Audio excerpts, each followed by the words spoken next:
नमस्कार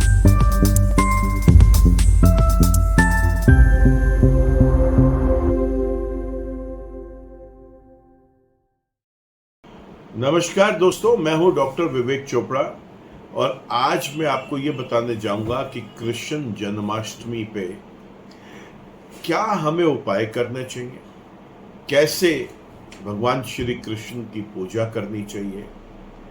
हम सब जानते हैं कि भगवान श्री कृष्ण का जन्म अष्टमी तिथि को होता है और इस तिथि की एक विशेषता है। मेरे अपने ख्याल से जितने भी देवी देवताओं के जन्म को हम सनातन धर्म में मनाते हैं, उनमें सबसे ज़्यादा लोग बढ़ चढ़ के कृष्ण जन्माष्टमी को मनाते हैं। इसके पीछे कुछ विशेष योग भी हैं। अष्टमी का दिन, कृष्ण पक्ष का समय और ये कुछ ग्रह नक्षत्र इस तरीके के होते हैं कि जितने भी दुविधाएं, परेशानियां, तकलीफें एक व्यक्ति अपने जीवन में भोग रहा है, ये माना जाता है कि इस दिन फास्टिंग करके या उपाय करके हम उनमें से काफ़ी प्रॉब्लम्स को रिजॉल्व कर सकते हैं। मैं हमेशा बताता आया हूं कि सबसे पहले आपको अपने जन्म कुंडली का एक एनालिसिस कराना चाहिए। जन्म कुंडली में जो ग्रह जन्म के शुभ हैं, गोचर में भी शुभ हैं और उनकी दशाएं चल रही हैं, उनके आप हमेशा और एक्सपैंड करने के लिए उसकी स्ट्रेंथ को जेमस्टोन्स पहनते हैं, उनके रंगों का प्रयोग करते हैं, उनकी दिशाओं का प्रयोग करते हैं, सोते समय, जागते समय उनके अंकों का प्रयोग करते हैं ताकि चीज़ें सब अच्छे तरीके से चलें। और वहीं जो ग्रह जन्म के अशुभ हैं और अगर वो गोचर में भी अशुभ चल रहे हैं और उनकी महादशाएं, अंतरदशा, प्रत्यंतर दशा या सूक्ष्म दशाएं चल रही हैं, तो ऐसे समय में हम हमेशा कुछ मौके ढूंढते हैं जिसमें कोई विशेष देवी देवता के जो दिन होते हैं, कोई अच्छा मुहूर्त होता है, गुरु पुष्य नक्षत्र, रवि पुष्य नक्षत्र, यहाँ तक कि सूर्य ग्रहण, चंद्र ग्रहण या कोई स्पेशल फेस्टिवल, पर्व, जहाँ पर हम उनके उपाय करके अपनी प्रॉब्लम्स को रिजॉल्व कर सकते हैं। इस पूरे के पूरे प्रोग्राम में कोई क्रम से मेरे को कोई चीज़ बतानी है ऐसा नहीं, लेकिन मेरे अपने अनुभव से जो मैंने उपाय पिछले लगभग 30 वर्षों में अपने क्लाइंट्स को कराए हैं और उसका मुझे बहुत अच्छा फीडबैक दिया गया कि ये उपाय करने से लाभ मिला, मैं आज वो आपके साथ साझा करने जा रहा हूँ। एक एक करके आपको समझाने का प्रयास करूँगा। कोई बहुत मुश्किल उपाय नहीं होते, बड़े सरल उपाय होते हैं। कृष्ण जन्माष्टमी वाले दिन आप उपवास रखते हैं, जिससे उपवास नहीं रखा जा सकता, कोई मेडिकल रीज़न है या कुछ और है, वो व्यक्ति भी प्रयास ये करता है कि भजन करे, मंत्र जप करे, कृष्ण भगवान की लीलाओं को सुने, उनके जो कहानियाँ उनसे संबंधित हैं हमारे शास्त्र में, उनके बारे में ज़्यादा से ज़्यादा जाने। इंटरनेट की मदद लेके या आप स्वयं उनके भजनों को सुने, कहीं कीर्तन हो रहा हो वहाँ जाकर पार्टिसिपेट करें, मंदिरों में दर्शन करें। एक आप हमेशा बात याद रखें, किसी भी पर्व पर, किसी भी देवी देवताओं के जन्म के उत्सव पर आपको सबसे पहले तो ये चीज़ का ध्यान रखना है कि उस दिन अगर उपवास रख सकें तो ज़रूर रखें। दूसरा, आपने ये बात ध्यान रखनी है कि सुबह आपको ब्रह्म मुहूर्त में उठना चाहिए और ब्रह्म मुहूर्त में उठकर आपको सबसे पहले नहा धोकर देवी देवताओं का पूजन करना चाहिए, मंत्र जप करना चाहिए, उनकी पूजा करनी चाहिए। इसके बाद जब सूर्य उदय होता है तो सूर्य उदय के समय सूर्य को जल जरूर दें।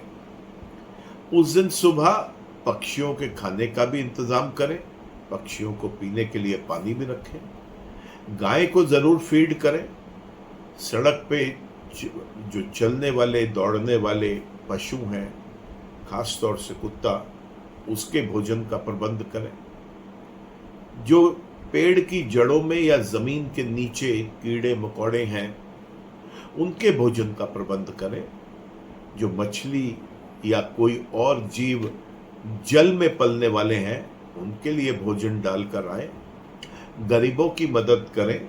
अपने सामर्थ्य अनुसार किसी को कोई अन्न, अनाज, मिठाई, फल, कोई दूध, या मैं कहता हूँ यहाँ तक कि अगर किसी की ज़रूरत है दवा की और आप उसको लेके दे सके दवा, कोई कपड़ा पहनने के लिए, ओढ़ने के लिए, किसी भी प्रकार से ज़रूरतमंदों की मदद करें।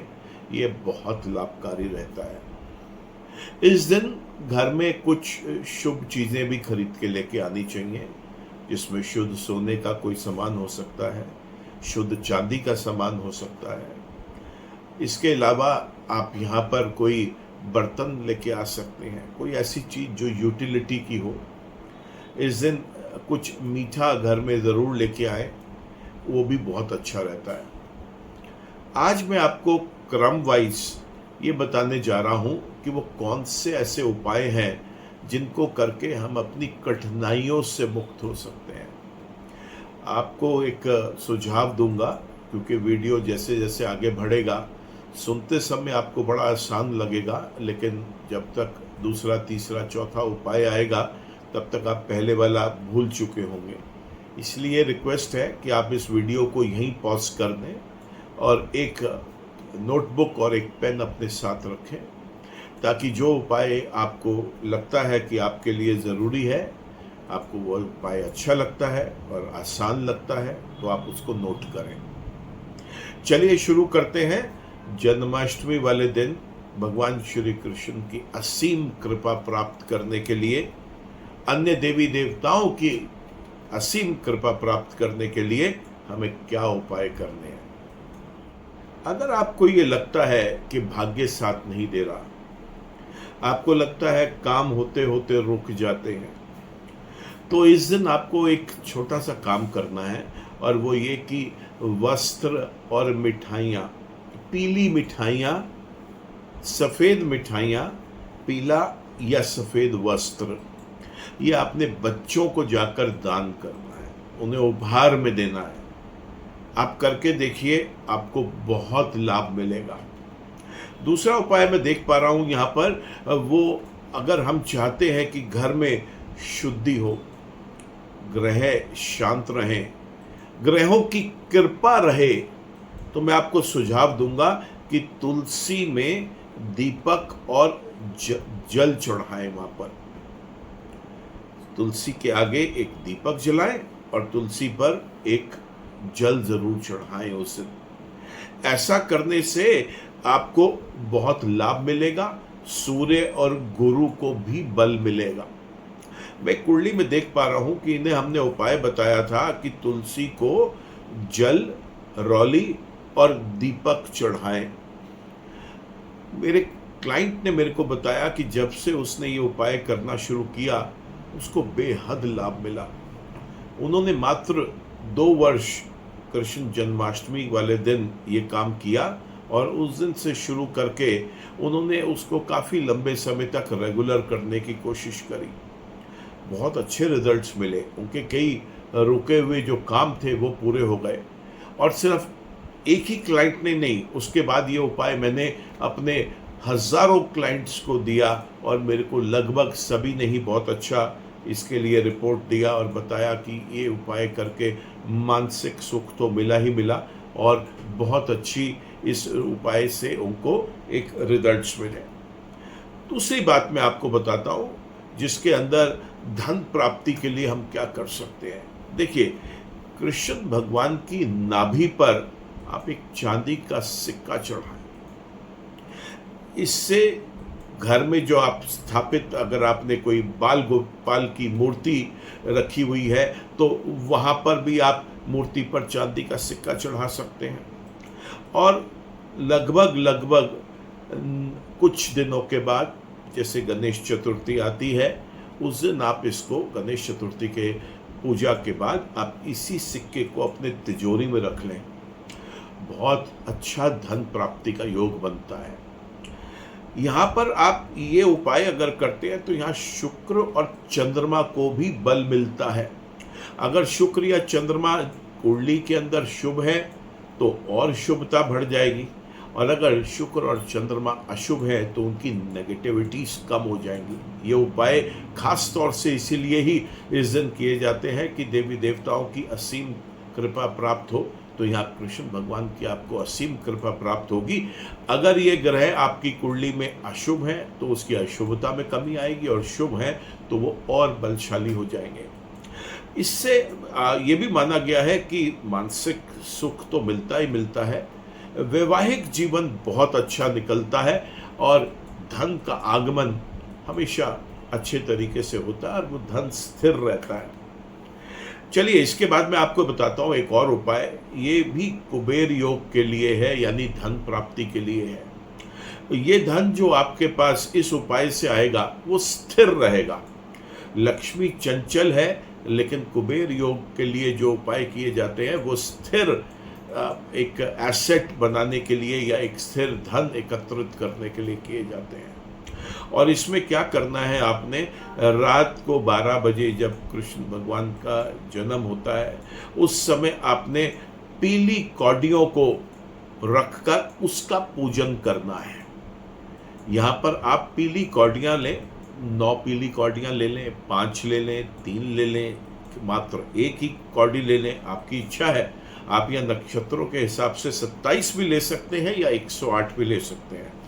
इनको पहले आपने पीले रंग से हल्दी लगा के, केसर लगा के इसको पहले से तैयार रखना है, और फिर ठीक रात 12 बजे पीली कौडी से तिजोरी का आपने पूजन करना है। इससे क्या है कि श्री कृष्ण के जन्म के समय इस पीली कौडी, केसर और हल्दी से जब आप पूजन करते हैं तो इससे गुरु बहुत बलवान होते हैं, यानी जिसे हम बृहस्पति ग्रह बोलते हैं, और उस घर में हमेशा लक्ष्मी का वास रहता है। जो भी व्यक्ति राहु या केतु को अपने अनुकूल करना चाहते हैं, अब यहाँ 2 पॉसिबिलिटी हैं, या तो राहु और केतु शुभ हैं, या उनमें से कोई एक शुभ और दूसरा अशुभ है, और या फिर दोनों अशुभ हैं।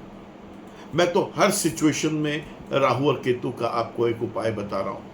किसी भी तरीके की आपको राहु केतु से रिलेटेड कुछ बेटरमेंट चाहिए, या तो उनकी स्ट्रेंथ को बढ़ाने के लिए या उनकी नकारात्मकता को कम करने के लिए, बड़ा सरल उपाय है दोस्तों। श्री कृष्ण भगवान के चरणों में नारियल चढ़ा कर आए।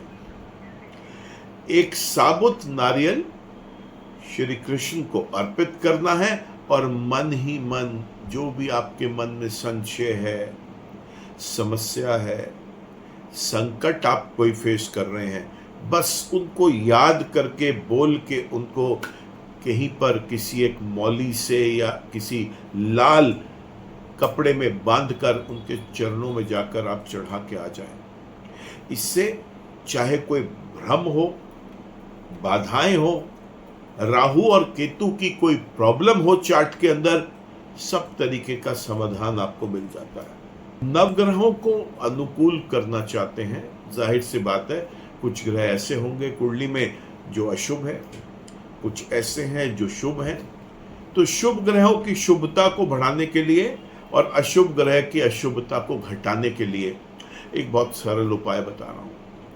ज़्यादातर मंदिरों में उस दिन बाल गोपाल के लिए एक झूला लगाया जाता है, जिसमें उनको झुलाया जाता है। वहाँ पर इस झूले को झुलाने से ग्रहों को आप अनुकूल करते हैं, ग्रहों की कृपा प्राप्त होती है। कैसे होगी? ये विशेष रूप से मंगल और चंद्रमा को मजबूत करने के लिए है। लेकिन करना क्या है इसके लिए? इसके लिए आपको करना है, कोई भी 5 तरह के फल और 5 तरीके की मिठाई जब आप झूला झुलाएंगे उससे पहले उसको उस झूले के नीचे रख दें एक प्लेट में, और झुलाने के बाद आप उसको बच्चों में जाके वितरित कर दीजिए। जो गरीब बच्चे हैं उनको जाकर बांट दें। ऐसा करने से बहुत अच्छे रिजल्ट्स मिलेंगे, 9 के 9 ग्रह अनुकूल हो जाएंगे। आपको चाहिए कि आप भगवान श्री कृष्ण को पंचमेवा का भोग लगाएं। इससे भी 9 के 9 ग्रह अनुकूल होते हैं। यहाँ पर मैं कहूँगा काजू, बादाम, किशमिश, छुआरा, मखाना, ये विशेष रूप से इन सबको मिलाकर भगवान श्री कृष्ण को अर्पित करें। ये आपके 9 के 9 ग्रहों को, अभी मैंने बताया, जो ग्रह शुभ है उनकी शुभता में वृद्धि करेगा और जो ग्रह अशुभ है उनकी अशुभता में कमी लेके आएगा। तो ये भी 9 के 9 ग्रह को बैलेंस करने के लिए बेहद शुभ उपाय है। अगर आपको ऐसा लगता है कि घर में कोई नेगेटिविटी है, कोई हमेशा तनाव बना रहता है, कोई घर का ऐसा एरिया जहाँ पर बैठना आपके लिए बहुत मुश्किल हो जाता है, या वहाँ पर आप कोई पैरानॉर्मल एक्टिविटी देख रहे हैं, एक बहुत सिंपल उपाय बता रहा हूँ कि श्री कृष्ण का जब जन्म होता है रात 12 बजे, उस समय आप शंख बजाएं, घंटी बजाएं, जो पूजा वाली घंटी होती है, आरती का एक दीपक तैयार करके पूरे के पूरे घर में घंटी बजाते हुए एक चक्कर काटे घड़ी नुमा दिशा में, क्लॉकवाइज डायरेक्शन में, और वहां पर भगवान श्री कृष्ण के भजन करें। अगर आपको भजन याद नहीं है तो आजकल इंटरनेट पर, यूट्यूब पर बहुत सारे भजन हैं, उनको प्ले कर लीजिए और उसके साथ साथ स्वयं भी उन्हें गुनगुनाएं, गाएं, जो भी आपसे संभव हो सकता है। ऐसा करने से राहु, केतु या किसी भी व्यक्ति की बुरी नज़र हो या कोई और अशुभ ग्रह हो जिसकी आपको नेगेटिविटी परेशान कर रही है, परिवार के सदस्यों को, किसी का स्वास्थ्य खराब है, किसी को धन का कोई इशू आ रहा है, किसी के आपस के रिश्तों में कोई कटुता आ रही है, बच्चे पढ़ नहीं पा रहे, इन सब चीज़ों को बैलेंस करने में हेल्प मिलेगी।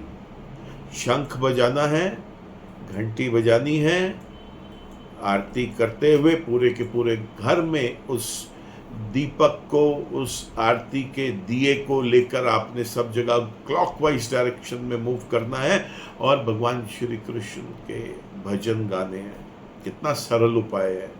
अब मैं आपको कुछ ऐसे प्रयोग बताने वाला हूँ जो मैंने तैयार किया है अपने पूरे के पूरे सिस्टम में, एक पूरा फीडबैक एनालिसिस, ना सिर्फ अपने क्लाइंट्स का बल्कि जो मेरे स्टूडेंट्स हैं, जो आज की डेट में ज्योतिष गुरु बने हुए हैं, उनसे भी बात करके एक पूरा का पूरा एनालिसिस करके कुछ उपाय मैंने देखे हैं कि क्या ऐसे उपाय हैं जो बड़े कारगर साबित हुए हैं।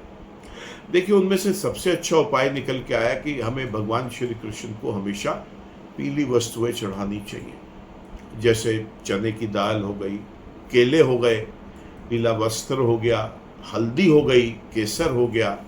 ये चीज़ें चढ़ाने से आपका गुरु ग्रह तो मजबूत होता ही है, साथ में भाग्य में कोई प्रॉब्लम आ रही है वो सॉल्व हो जाएगी, विवाह में कोई अड़चन आ रही है वो सॉल्व हो जाएगी, और कैरियर में अगर आपको कोई प्रॉब्लम आ रही है उसका भी रेजोल्यूशन आपको यहाँ मिल जाएगा।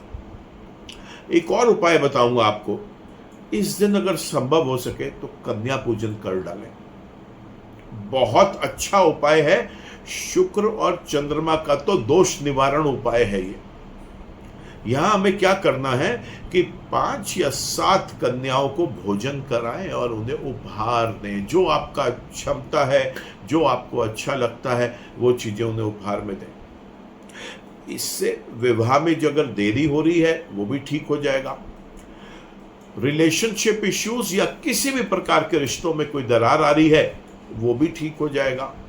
और अगर मानसिक रूप से अस्थिर हैं आप, मेंटल फ्लक्चुएशंस इतने ज्यादा हैं कि समझ ही नहीं आ रहा कि चीजों को हैंडल कैसा करा जाए, स्टेट ऑफ कंफ्यूजन है, फोकस बिगड़ रखा है, उसके अंदर भी ये उपाय कन्या पूजन का बेहद शुभ रहेगा।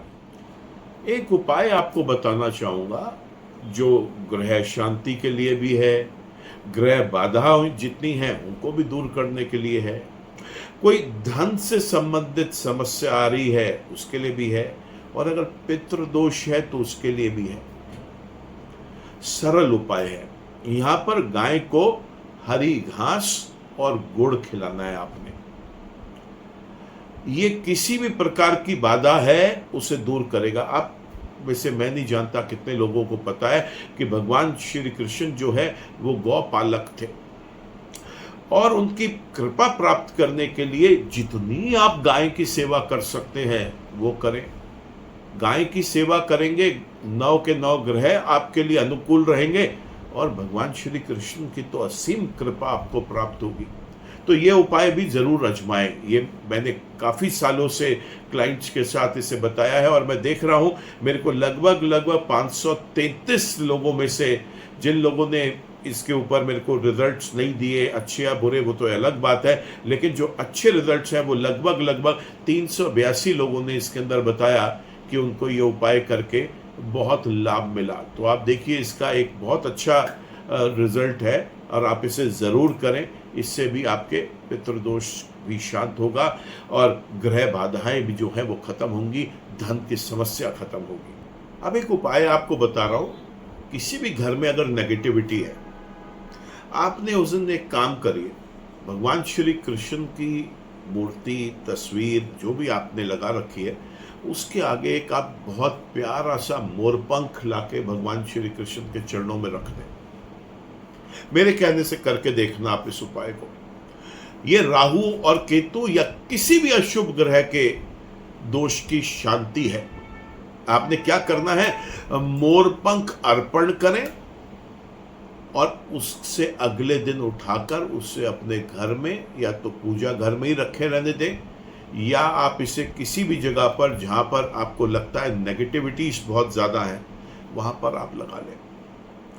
हमने तो ये प्रयोग भी किया कि आपके घर में जितने भी कमरे हैं शुद्ध स्थान वाले, टॉयलेट्स को नहीं मैं उसमें गिनूंगा, वहां पर उतने ही मोरपंख हमने लोगों को रिकमेंड किया कि आप भगवान श्री कृष्ण को अर्पित करें, और एक दिन बाद आप उन्हीं मोरपंख को हर एक कमरे में या तो लगा दें दीवार पर किसी टेप से, या कोई एक सॉकेट हो जिसके अंदर आप उसको स्टिक को इंसर्ट कर सकते हैं, नहीं तो आप वहाँ पर उस कमरे में किसी भी अलमारी में, दराज में, शुद्ध जगह पर उसको रखें। बहुत अच्छे रिजल्ट्स दिखाई दिए।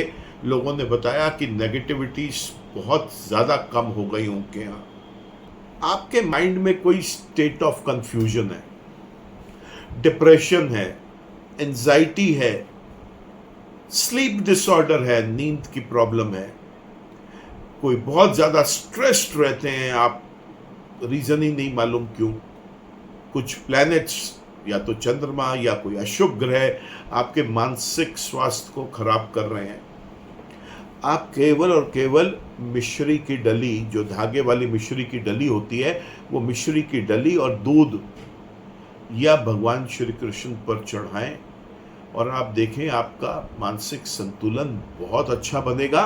ये आपके मानसिक स्वास्थ्य को ठीक करेगा, चंद्र दोष को ठीक करेगा, साथ ही साथ मैं देख रहा हूं कि ये आपके इमोशनल इम्बैलेंस को, उतार चढ़ाव जो भावनात्मक होता है, उसको भी ठीक करेगा। माता जी के साथ अगर आपके कोई संबंध खराब हो रहे हैं, या विचारों में मतभेद या मनभेद बन गया है, ये उपाय करने से आपके अपने माता जी के साथ भी संबंध बहुत अच्छे हो जाएंगे। अगर आप अपने किसी पसंद के व्यक्ति से शादी करना चाहते हैं और वो शादी में कोई रुकावटें आ रही हैं, परिवार की वजह से रुकावटें आ रही हैं, कोई और रीज़न भी हो सकता है, या ऑलरेडी मैरिड हैं, अब आप फेस कर रहे हैं कि कोई प्रॉब्लम शादी में, शादी होने के बाद कंपैटिबिलिटी में आ रही है, तो आप एक काम करना, आप उस दिन सुबह ब्रह्म मुहूर्त से लेकर और अगले दिन ब्रह्म मुहूर्त तक आप कृष्ण भगवान की तो पूजा अर्चना करते ही हैं, वो करें, लेकिन आप यहाँ पर राधा कृष्ण भगवान को भी ज़रूर पूजें। ऐसा करने से भी आपकी ये सभी विवाह से रिलेटेड जो बाधाएं हैं वो भी खत्म होंगी। कुछ लोगों को ये है कि रिश्ता नहीं मिल रहा कोई अच्छा, वो ये उपाय करेंगे तो एक बहुत अच्छा मैच आप अपने लिए बहुत जल्दी पा पाएंगे। ये एक बड़ा अच्छा प्रयोग है, जरूर करें। अब बात करें अगर मंत्रों की, तो हम सब जानते हैं कि ओम नमो भगवते वासुदेवाय, ये मंत्र उस दिन आप जितनी बार जपेंगे गिनिए मत, आप जितना जप सकते हैं आप जपें। बस शर्त सिर्फ इतनी है कि आप उसे तुलसी की माला पर जपें। बहुत अच्छे रिजल्ट्स मिलते हैं और ग्रह दोष शांत होते हैं। अगले उपाय की बात करें तो नवग्रह के दीपक जलाएं आप भगवान श्री कृष्ण के आगे। आपने मिट्टी के 9 दीपक लेने हैं और उसमें घी डालना है, नवग्रहों के नाम से उसको जलाना है। जलाते समय आप अपने मन में इस चीज को बोलें कि हे कृष्ण भगवान, ये मैं सूर्य ग्रह के लिए जला रहा हूं या जला रही हूं। अगले पे आप बोलिए कि ये मैं चंद्रमा ग्रह के लिए जला रहा हूं। ऐसे ही आप 9 ग्रहों के आप दीपक जलाएं श्री कृष्ण के आगे। बहुत अच्छे रिजल्ट्स मिलते हैं यहाँ पर, और खास तौर से इससे सभी प्रकार की बाधाएं, खास तौर से शनि, राहु और केतु की जो बाधाएं हैं वो दूर होती हैं। आपको इस दिन चाहिए कि आप भगवान श्री कृष्ण पर तुलसी का पत्ता जरूर चढ़ाएं। फिर चाहे कैसा भी भय हो, कैसा भी कोई ग्रह दोष हो, देखिए कैसे चुटकी बजाते ही खत्म हो जाता है।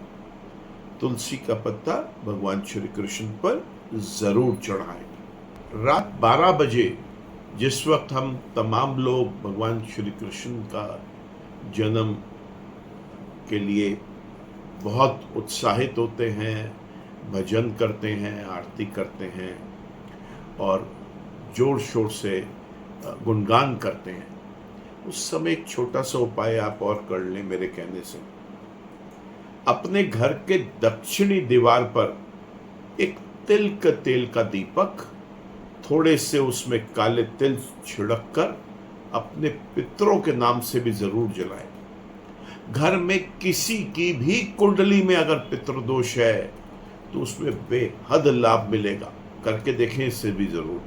एक और आपको उपाय बता रहा हूं। एक पीले फूलों की माला लेके आना, एक दीपक जलाना, भगवान श्री कृष्ण पर आप पीले फूल की माला चढ़ाना और वहां पर ओम क्लीम कृष्णाय नमः, मैं रिपीट कर रहा हूं, ओम क्लीम कृष्णाय नमः, इस मंत्र का तुलसी की माला से 108 बार मंत्र करना। खोया हुआ मान सम्मान भी वापस आएगा। जो भी आप काम करना चाह रहे हैं, कोई कोर्ट केस है या कोई और प्रॉब्लम आपको फेस हो रही है, वहां पर भी आपको विजय प्राप्त होगी। बहुत अच्छा उपाय है। सैकड़ों लोगों ने, लाखों लोगों ने इसे प्रयोग में लेके आए हैं और हमेशा इसके रिजल्ट्स अचूक रहे हैं। जो लोग रिलेशनशिप हीलिंग के लिए बहुत खोज करते हैं, क्या करें क्या नहीं करें, खास तौर से जेन जी, जिन्हें रिलेशनशिप्स में आए दिन कोई ना कोई प्रॉब्लम्स रहती है क्योंकि स्टेबल रिलेशनशिप्स नहीं रहते, थोड़ा सा मनमुटाव हुआ तो ब्रेकअप हो गया, आपको चाहिए कि आप एक कटोरे में जल लें। पहले उसमें थोड़ा सा गंगा जल डालें। अब इसमें कुछ बूंदे गुलाब जल की और साथ में केवड़ा जल की डालें। फिर इसको किसी भी फूल से राधा कृष्ण भगवान की मूर्ति पर आप इसका छिड़काव करें। छिड़काव करते समय जो भी आपकी प्रार्थनाएं हैं, जो भी आपकी मनोकामनाएं हैं, उनको जरूर बोलते रहें। ये रिलेशनशिप हीलिंग के लिए एक अचूक उपाय है, जरूर करें इसे। अगर आपके घर के आसपास कोई बहता पानी है, कोई नदी है, कोई और ऐसा स्रोत है जहां पर जो पानी है वो बह रहा है, खड़ा पानी नहीं, बहते पानी में, इस दिन रात को 12 बजे अगर आप नदी किनारे जाकर या किसी पुल पर खड़े होकर नीचे थोड़े से काले तिल और एक सिक्का, जिसे हम करेंसी कॉइन बोलते हैं, वो आप प्रार्थना करते हुए भगवान श्री कृष्ण से अगर आप बहते पानी में उनको बहा दें, बस शर्त सिर्फ इतनी है कि आपके पीछे वो चीज नहीं आनी चाहिए, आपको आगे जाते हुए दिखाई देनी चाहिए। अगर रात के समय नहीं भी दिख रहा तो पानी का बहाव जिस तरफ है उस तरफ मुख करके आपने काले तिल और सिक्का डालना है, ताकि वो आपसे आंखों के आगे दूर चला जाए। इससे भी सभी प्रकार के कष्टों से आप मुक्त हो जाते हैं। घर में आपको किसी भी प्रकार की नेगेटिविटी दिखाई दे रही है तो आप एक काम करना है, इस दिन एक लोटे में जल लेना, उसमें चुटकी भर हल्दी डालना, उसके अंदर एक तुलसी का पत्ता डालना, भगवान श्री कृष्ण को चढ़ा देना हो, और अगले दिन उठकर उस जल का छींटा किसी भी एक फूल से, पीले फूल से आप पूरे के पूरे घर में जाकर दीजिए। आपको उसी रात से ही यह महसूस हो जाएगा कि घर की जो नेगेटिविटीज हैं वो अचानक गायब हो गई, और जो एक प्रेशर, जो एक फोर्स आप नेगेटिव देखते हैं वो आपको बहुत ही ज्यादा रिड्यूस्ड, या ये हो सकता है कि वो पूर्णतः आपको खत्म होता हुआ वहां से दिखाई दे। अचूक उपाय है, जरूर करिए। और आखिर में अब आपको एक ऐसा उपाय बता रहा हूं जो सर्व मनोकामनाओं को पूर्ण करने के लिए इकलौता उपाय काफी है। जानते हैं वो क्या है? सुनिए, आपने श्री कृष्ण भगवान को पंजीरी का भोग लगाना है। कैसे लगाएंगे? जन्माष्टमी की रात जब 12 बजे के बाद भगवान श्री कृष्ण का जन्म माना जाता है कि हुआ है, उस समय घर की बनी पंजीरी, मक्खन और मिश्री का भोग लगाना है आपने। जानते हैं आप ये आपके कुंडली के जो 12 भाव हैं, जिन लोगों का विश्वास सनातन धर्म में है, जिन लोगों का विश्वास भगवान श्री कृष्ण में है, जो भगवान श्री कृष्ण के अटूट फॉलोअर्स हैं, वो ये सब जानते हैं कि मक्खन, मिश्री और पंजीरी का भोग लगाने का क्या फायदा उन्होंने अपनी लाइफ में उठाया है। अगर आज तक आपने नहीं किया तो इस बार जरूर करें, और अगर आप ये करते आ रहे हैं तो इस बार बिल्कुल ना चूकें। तो ये थे हमारे छोटे से सरल वो उपाय जिनसे हम अपनी परेशानियों से मुक्त हो सकते हैं। किस दिन? कृष्ण जन्माष्टमी वाले दिन। आपको दोस्तों अगर ये वीडियो पसंद आया हो तो मैं आपसे रिक्वेस्ट करूंगा कि आप इसको लाइक करें, कमेंट करें, शेयर करें। चैनल पर आप नए हैं तो इसको जरूर सब्सक्राइब करना। चैनल आप अगर सब्सक्राइब कर चुके हैं या अभी कर रहे हैं तो इंश्योर करें कि बेल आइकन को भी जरूर क्लिक किया हो, ताकि कोई भी नया वीडियो अपलोड होता है उसका एक अपडेट आप तक आ सके। आप सब लोगों को भगवान श्री कृष्ण जन्माष्टमी की बहुत बहुत शुभकामनाएं। ईश्वर आप सबका भला करे। राधा कृष्ण की कृपा आप सभी पर बनी रहे। नमस्कार।